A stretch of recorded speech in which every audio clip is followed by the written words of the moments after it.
have struggled hard to find the words to commemorate sweet 17-year-old Doa. And still, I cannot find any words to do her justice. Maybe there are no words to commemorate a teenager stoned to death in the Iraqi Kurdish hillside village for being in love with the wrong 19-year-old boy. A mobile phone clip shows her being dragged from the sheikh's house to the marketplace in a headlock, wailing and screaming as police watch on. There, her beautiful body is faced with a hail of stones, and she is repeatedly kicked. Finally, her uncle approaches her as she tries to struggle to her feet and smashes a huge piece of concrete over her head. The mob then dumps her bloodied and battered body in a rubbish pit. No one tells her parents, who do not want her killed, that she is dead until the next day. Her two brothers then dig her body out so she can be buried in a cemetery. Later, her mother is seen at her grave howling and caressing the plain concrete headstone, saying, "The last thing you told me was that you were hungry. Come back home, let me cook and feed you." But Doa will not be coming home, nor will many other nameless, faceless women and girls killed in the name of some vile honor. At least 5,000 every year, according to the UN, and we know that's only the tip of the iceberg. In Britain alone, up to 17,000 women are subjected to honor-related kidnapping, sexual assaults, beatings and murders every year, most of them in their very homes and by those closest to them, their fathers, their husbands, their brothers, and their extended family members. Since Doa's murder, more have been killed and even stoned, including Sarah Jafar Nimmat last August. She was only 11 years old.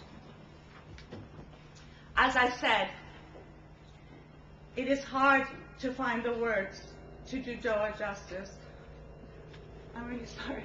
This has really affected me badly. But justice is all that we have left to offer her, if we are truly to commemorate her life.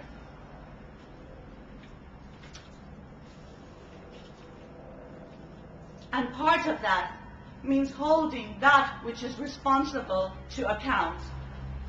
Most honor killings take place in countries ruled by Islam or Islam-ridden communities, including in the West. We need to say this. Of course, sex division, discrimination in the production process, a disadvantaged section within the working class are good for profits, which is why we can't seem to get rid of violence against women, though many old traditions, customs, and practices have disappeared when no longer relevant. Of course, there is patriarchy, misogyny, and violence against all women in all societies, not just those ruled by Islam. In the US, 10 women are killed every day. And in Sweden, according to 1989 statistics, 1 woman is killed every 10 days by someone she knows. But focusing on one form of violence doesn't mean the denial of other forms of violence against women, and only seems to become an issue when the matter being raised is linked to Islam and the political Islamic movement. When it comes to those whose rights are deemed culturally relative, 1,000,001 prefects step up to list every single issue in the world that is either as important or more important. I mean, we're not even allowed to call it honor killings. Domestic violence is the preferred terminology, so as to avoid any offense to Islam. And yes, I know all religions are misogynist and discriminatory and obsessed with controlling women, sex, and sexuality, not just Islam.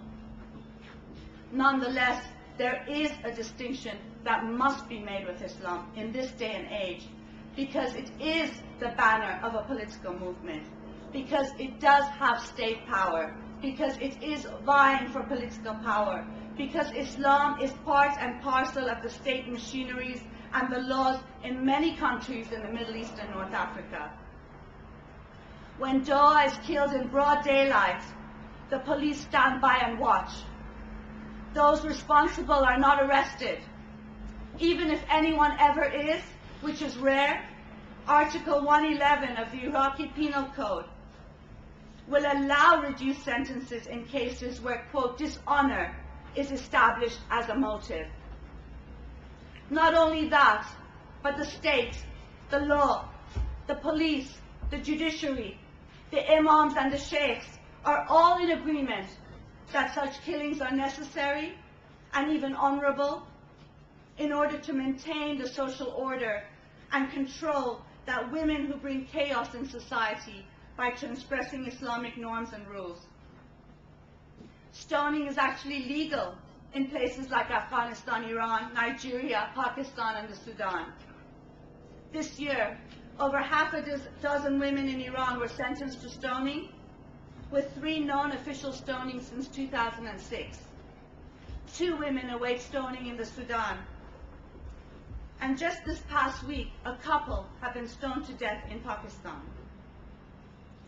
You cannot do justice to the victims of honor killings if you do not point the finger at Islamic states and the political Islamic movement, which is the biggest mass murderer of women in this day and age.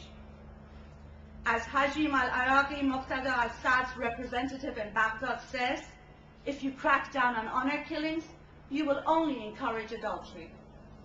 And as a top cleric in the Islamic regime of Iran said last week, women who do not respect Islamic rules are, quote, the source of all that is bad in society.